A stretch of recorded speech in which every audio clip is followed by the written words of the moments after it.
Eto na, pinagpaalam ko si Ate Juby na maligo ng ulan kay Mama para may kalaro ako, of course.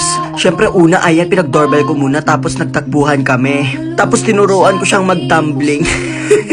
Ayan nga pala, ang bilis ng followers na Ate Juby, 126,000 na siya in just 2 days. Kaya Mama, bibilhan natin siya ng pagkain kasi dun siya nagiging masaya.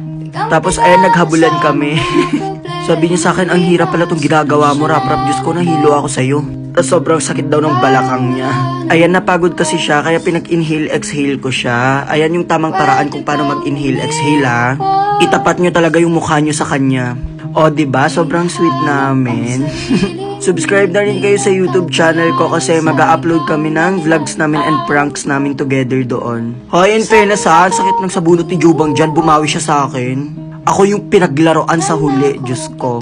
Tapos ansay niya kasi may mga nagpapapicture sa kanya, pero late na naman siya pumasok ngayong araw.